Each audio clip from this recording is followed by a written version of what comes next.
check this thing out. It's an old Kay, I guess from the early 60s, maybe late 50s. And let's turn this down so we don't hear the, there we go. So these are kind of rare. Anything this fancy from Kay is pretty cool because they made a lot of cheap guitars, but check it out. Checkered binding there, you know, cool pickups. Oh, pretty cool. Bigsby, I mean, look at that mid-century looking thing there. That's awesome, right? And then, you know, block inlay. Obviously a high-end model. Cool tuners too. Look, it was sold with these kind of Grover things. I guess they are Grovers. Now, obviously not in the best condition on the finish, but it's an old guitar, you know. It's been through a lot, right? It was definitely been through a lot because when it came to me, the entire top of it was collapsed. Maybe you saw the post I put up already, but this was just like, and I looked in there and I noticed there's no bracing. Nothing was made to hold up that top. Now granted, it's a pretty thick plywood top and they must have pressed it and felt that it had serious strength. And there's not a lot of pressure pushing on it either. You know, the angle here is not that much, but over time, it was enough to collapse this top.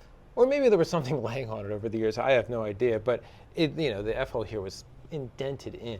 So I have a jack that I made out of a couple pieces of wood and a threaded, you know, screw with nuts. And I put it inside the pickup, and that jack pushed the top up. I kept just working it till it pushed it up. And like I said in the other thing, I wasn't worried about cracking the top because plywood won't crack. It'll probably just bend, you know, all the pieces will, I mean, if something cracks, the next ply will hold it together. So, and I was right, it didn't crack. That's good. I mean, everything is just an experiment, you know, but when you got something that's really messed up, you kind of just go for broke, and then you hope for the best, you know? And you're trying to fix it cheaply, too, because granted, this is kind of a cool guitar in perfect condition, probably $1,200–$1,500, but this one obviously not worth quite as much, so now you're trying to do it affordably. So that was kind of a lot of work. After it was jacked up, dowels were put in. You can kind of see them in there to hold up the top. Now you can't see that side, the pickguard's in the way. So yeah, so there's that. Now another thing that was wrong with a lot of these Ks is there's a ramp right here. Fretboard was sticking up. It's so annoying, you know? I mean, take all the frets out and plane the fretboard, then refret, that's one way. It was so much that you may lose the fret slots, you know, because you're taking so much wood off. But you also have binding too, so you're going to recut those slots through the binding maybe. It's a lot of work either way. You could peel the binding back. I've done that. But these Ks have this neat looking shape here. See that? Like the whole neck kind of sticks above the body. So what I've done in the past was I've taken a saw right on, I put it right through my bandsaw and I cut a slot going this way, straight up here with the bandsaw. And I take out some wood, even in a wedge shape too. And then I put epoxy in there and I clamp it all back down and fill the cut that I made with the bandsaw as well. You really can't even see it. But what it does is it clamps this ramp down and you have a flat fretboard again. Not perfect. I did some fret leveling, but if I did it with fret leveling without that, it would have just decimated the frets to nothing. So now we still have some fret height. And the frets work again. How cool is that, right? So I was able to save this thing with minimal, it's still a lot of work, but less than other bigger jobs and more expensive jobs too. So pretty cool, that's the bridge pickup there. Let's hear the neck pickup.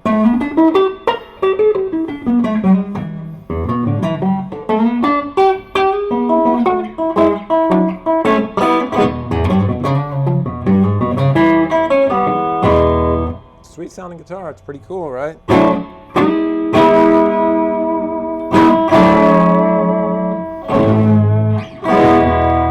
Let's hear both together here.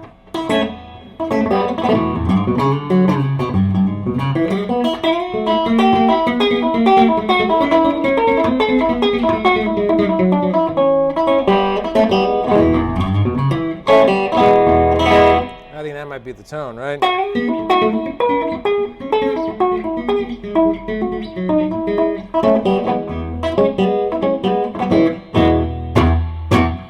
could play it all day long. Yeah, so this guitar belongs to Jimmy Townsend, and I remember watching him play this guitar back in the 90s in his band, Viceroy Filter Kings, and I always loved looking at it, and then I'd never really seen another one, and then he walked in, and he's like, it's time to sell this, and it, oh God, it had been beat over the years. Maybe it wasn't that great in the first place when he was playing it on stage, but it may have gotten worse too, but I saved it, it's back. So, with 925, we got a hard shell case with this thing. I restored a lot of it. I even had the truss rod cover in a little box. These aren't the right knobs, but how close are they? I had those in a box. They're pretty close to the originals. Pickguard probably had a bracket at one time, but now there's some screws screwed right into the body. Somebody did that at some point, and that's kind of what they did with these old guitars anyway. I don't know if that bothers me too much. You know, fixed the top. Oh, you know what? I was going to do a video earlier, but like, there was something vibrating in this pickup, and it just sounded horrible. It was driving me crazy. So we were able to get the pickup apart, and there was these like two metal slivers. I don't know, these pieces of metal that they put in there, and they were bent. I think they were in there to put pressure on the sides of the coil. They were just vibrating, making it worse. So we took out those slivers of metal, and now that pickup does not vibrate. So it's like all those little things that you will find when you order a guitar on Reverb that will drive you insane. We just took care of them all, you know? So, yeah, we always go out of our way to make sure these things are awesome. So when something is shipped to you, you're happy. And we do our best to get it right. I think this one's right, you know? Old, beat up, good looking, fun. No cracks, breaks, or, well, repairs, obviously. I definitely repaired it. But back in action, I think. So, old K. These things are becoming more and more rare, so trying to fix them when you find them, right? There you go.